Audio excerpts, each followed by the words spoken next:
Are you drowning in water bills? On this episode of Title Tuesdays.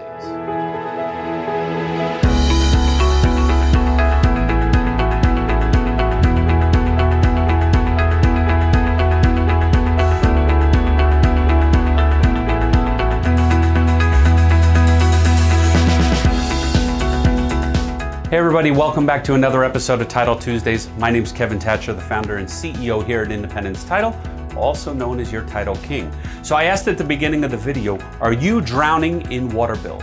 We're going to be talking about utility bills and utility liens on this episode of Title Tuesdays. But don't forget, subscribe below. Click the red subscribe button and the little alert button to the right to get all of our new episodes, because if we do not email them out or you do not join our VIP text service, you may not get notification of all of our new amazing videos that are produced every single week to educate you, the real estate professional and the real estate consumer, on things you need to know when buying real estate here in Florida. So this episode, we're talking about utility bills. One of the questions we get asked that I wanted to clarify is, there's an electric bill, and can electric bills become liens on the property? And they cannot. Electric bills, Florida Power and Light here, is not a lien on the property. It is the seller's responsibility to close their account and the buyer's responsibility to open the account. And if you as the buyer do not open electrical service in your name, you could be charging the seller's electric bill. And the seller would then close their account and you, the buyer, would be responsible for opening. So you are in financial control of your Florida Power and Light electric bill. But this episode, I wanted to talk about utility bills. And when I say utility bills, I'm talking about water bills. We see very large amounts of water bills. Sometimes they're tenant bills that have accumulated over many years for tenants and their failure to pay the water when they vacate the property. And those do not necessarily become liens on the property.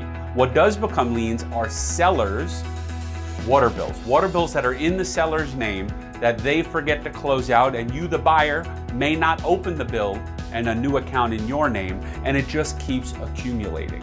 So you need to know that title insurance, as long as Chapter 159 is removed from the title policy, which we've talked about on another video, and as long as you, the buyer, go in and open up new service into your account, you should have coverage for any past due water bills. We as the title company will order a utility search and pay from the seller's money whatever is owed.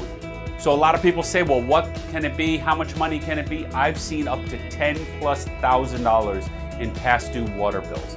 And a lot of times what happens is there may be an issue where a pool was filled, and it could have been on the week before closing, the week after closing, and we have to pull a copy of the utility bill to see what day was this water used. Because if you as the buyer do not immediately take your closing statement down to the utility company to transfer services into your name, it is very confusing to know who is the responsible party. But water bills can become a lien on the property, which is why we order a municipal lien search, which we've talked about on previous videos.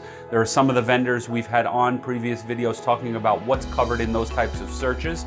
So with a municipal lien search, remember, it's not necessarily liens. These are going to be checking for code enforcement, permitting issues, and the utility bill on the property. And the utility bill has to do with water on the property, and sometimes these are very excessive amounts. So I want to make sure you as the buyer and you as the seller understand that when you leave the closing table, it is the seller's responsibility to pay their final bill and terminate their service, and it's the buyer's responsibility to bring the closing statement in, leave a new deposit, and open a new service with your utility company. So I hope you learned something new when we're talking about water liens and water bills and what can come up on your next real estate closing, because we're here to educate you and add value to your next real estate closing. So if you learned something new today, give me a thumbs up below. We're trying to get this video to 100 thumbs up.